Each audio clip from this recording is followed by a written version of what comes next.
തെയ്യം കാണാൻ എത്തിയിരിക്കുകയാണ് കണ്ണൂരിൽ. കുറെ അധികം സ്ലോട്ട് നമ്മൾ നോക്കിയിരുന്നെങ്കിലും ടൗണിൽ തന്നെ വരുന്ന ഒന്നും നമുക്ക് അവൈലബിൾ ആയിരുന്നില്ല. പിന്നെ ഒരു ഫ്രണ്ട് പറഞ്ഞറിഞ്ഞു ടൗണിൽ നിന്ന് ഏകദേശം ഒരു 6 കിലോമീറ്റർ മാറി ശ്രീ കുറുബ കൊറ്റാലി എന്ന് പറഞ്ഞ ക്ഷേത്രത്തിൽ തെയ്യം നടക്കുന്നുണ്ടെന്ന്. അപ്പൊ അവിടെ പോയി കമ്മിറ്റിക്കാർ അടുത്തൊന്ന് കൺഫേം ഒക്കെ ചെയ്യാൻ വേണ്ടി ഞങ്ങൾ ചെന്നപ്പം ഭയങ്കര ക്രൗഡായിരുന്നു. ഗാനമേളയോ മറ്റോ നടക്കുമായിരുന്നു.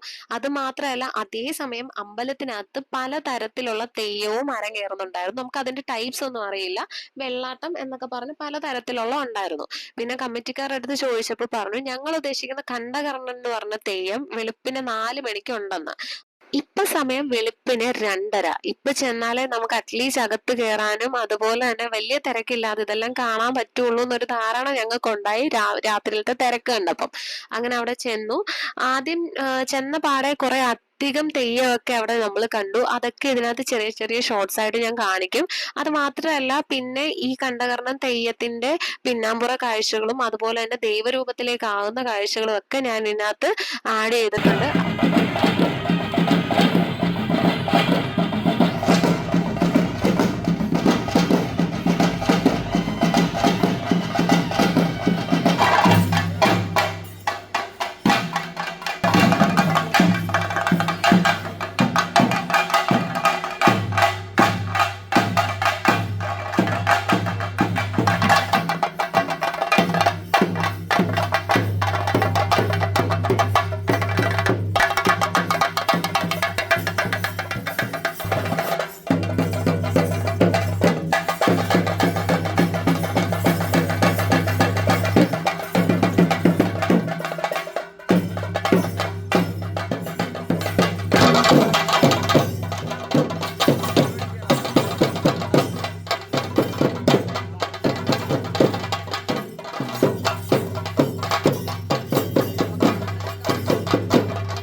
വലിയ അതാ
തീ കൊളുത്തിയതിന് ശേഷം അമ്പലത്തിന് ചുറ്റും തെയ്യം പ്രദക്ഷിണം വെച്ച് വരും.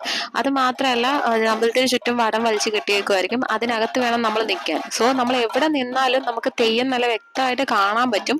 പക്ഷെ ഇതുപോലെ പന്തം വെച്ച് കെട്ടുന്നതും തീ കൊളുത്തുന്നതും ഒക്കെ കാണണമെന്നുണ്ടെങ്കിൽ അമ്പലത്തിന്റെ കൊടിമരത്തിന്റെ അവിടെ നിന്നാൽ മാത്രമേ നമുക്കത് നേരെ കാണാൻ പറ്റത്തുള്ളൂ.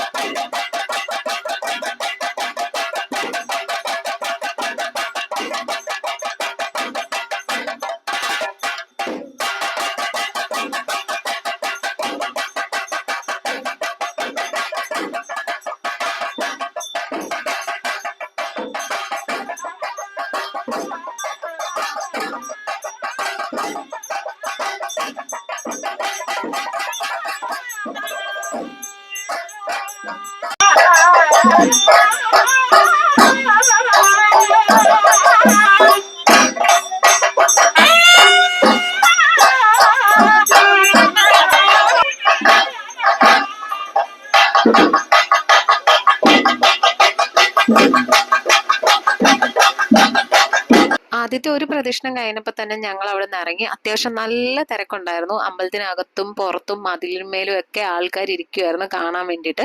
സോ എൻ്റെ ഈ തെയ്യത്തിന് വീഡിയോ ഇഷ്ടപ്പെട്ടിട്ടുണ്ടെങ്കിൽ ജസ്റ്റ് ലൈക്ക് ചെയ്യുക, സബ്സ്ക്രൈബ് ചെയ്യുക, അതൊക്കെ തന്നെ. അപ്പം ഇതുപോലൊരു വീഡിയോയുമായിട്ട് അടുത്ത ആഴ്ച വരുന്നതായിരിക്കും. അപ്പോൾ ബൈ.